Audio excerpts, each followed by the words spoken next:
When it comes to AI, there's a lot of tiredness and overwhelm that comes with it. AI doesn't magically make the job easier. It basically exposes where work was never designed clearly enough to begin with.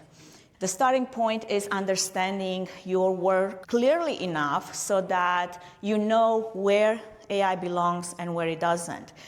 Because the teams who win this year won't be the ones with the most tools. The teams that win will be the ones who design their work clearly enough so that AI can actually help. So in my own experience, AI multiplied my output, but I can do the work of 20 people, and I say that without bragging, for real. AI doesn't fix broken processes. I talked about earlier and why.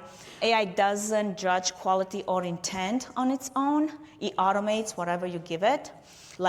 AI is good at generating content, but it's not good at imagining things. It's not good at coming up with something new. One thing that happened here in this part is we had everybody wanting to register at once as we opened registration, and Luma crashed. And that's not a good thing when your registration platform crashes as you're about to start an event. AI can increase the speed, but then you still need a good amount of human judgment that can absorb some of the failures, that can provide ownership and visibility. And just speed alone doesn't necessarily mean that's going to be a good, solid outcome. But speed itself doesn't necessarily mean that it can create alignment.